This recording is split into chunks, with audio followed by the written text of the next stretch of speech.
Harley Quinn in the passenger looking fly. Psycho love, but it's deeper than a vibe. Got the Joker heart, but I'm the one who'll thrive. She got a smile that could break the dawn. In a world of chaos, she's my favorite con. Twisted thoughts, but we keep it. Hi, my name is Stephanie, and if you're just new here, I'm going through my relationship with a narcissist that almost unalived me, and I was with them since I was 15. They were 26 when I had met them. Alright, so red flags from my last video would definitely be the fact that they did all of these things and implied that it was going to be a certain type of way, the forever kind of theory, and then just up and moved. And part of me feels like that was just to see if they had gotten me into the way that they wanted me, and if I would chase them, if I would see, make themselves feel more important. So that would be the red flag there for me. Obviously, they were in a relationship. That's triangulation at its finest. The fact that I was younger, that's manipulation, things like that. Okay, so I can't exactly explain how I ended up in the situation because there was 2 times they had moved. This one in particular, I'm not sure if this is when somebody had invited me over and I ended up finding out where they lived or not. But the other situation is when I believe that occurred. So either way, somehow we ended up connecting again. When we had connected again, it got really intense. It was like more of a physical. So that was the first time that they actually took my youthhood, if you will, and that was specifically, I will remember this date for the rest of my life, on May 8th of 2008. I was 16 exactly at that time, but that's our anniversary that we never had. So 1 year of chaos, crazy, a bunch of chasing, not chasing, running from my mom, literally, both figuratively and literally. We would be walking down the street, we would be ducking from my mom's car so we could still spend time together. I should have then realized she was more of a child than I when it was like that, but whatever case scenario happened, I felt like it was like the Romeo and Juliet, we're not allowed to be together, this great thing. So the person, remember, well, you might not, but if you want to, if you remember, in the beginning of this, there was a time where she had put the phone down and put it on silent. It just so happened to be another girl she was involved with, but let that girl leave. Well, this girl is calling her phone, and I'm upset because I'm like, why is she even able to call your phone? So I definitely had taken some things and threw them her way, and that didn't end very well. She didn't put her hands on me or anything like that, but she definitely said whatever she had said, and I was like, I hate you, I never want to see you again. And I went to my mom's house. We had moved, me and my mom and my siblings, we moved to the house that was in front of the other house, but if you've seen it, you would understand what I'm saying. So it wasn't really too far, it was next door. And so I had my own room at this point, and she used to come into my room at 3 o'clock in the morning every morning. She would come in, she would be drunk, and we just kept progressing from there.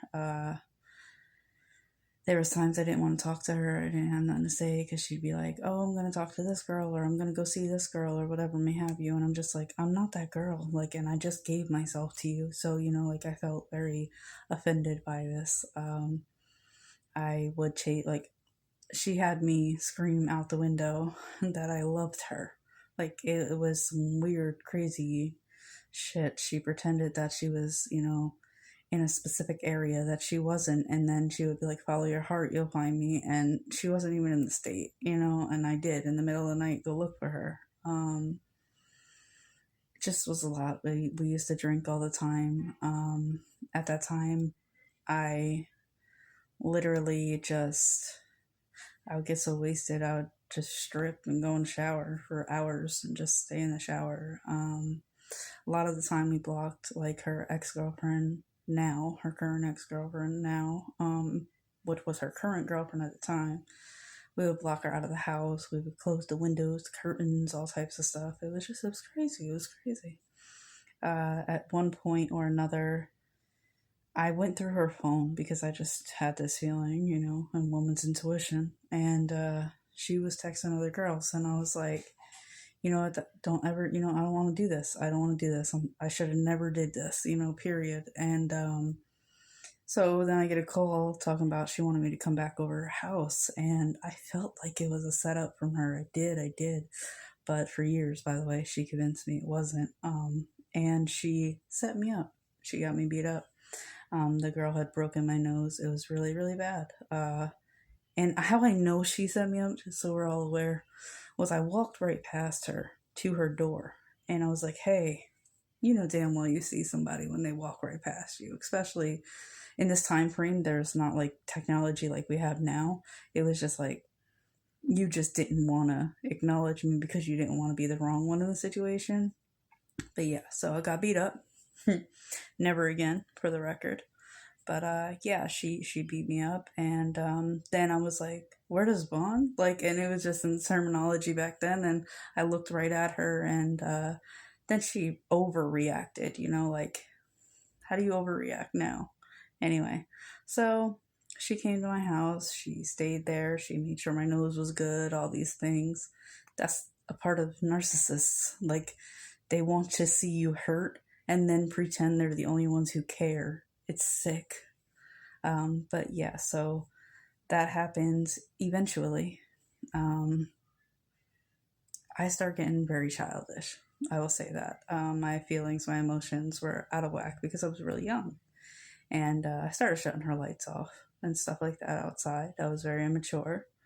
It wasn't like she wasn't coming around, still making the situation what it was. It eventually got to a point where she was moving out of that house and into another house, which I did not know the address. This is one I believe. And I would almost want to tell you all the street names and stuff because that's how I remember them. But it was the last and final house in the town that we had lived in that I had like messed with her at. Eventually, she moved. Someone, I believe, at that house was the one who got me to go to that house. Like, I was like, hey, what's up? And they were like, hey, she's living over here now. And I went because, why are you playing on my feelings? And sure enough, we started from there. And that's where things got really intense and crazy. But again, next week, I will be back for that. And I'll point out all the red flags in this one. Thanks, besties. Bye.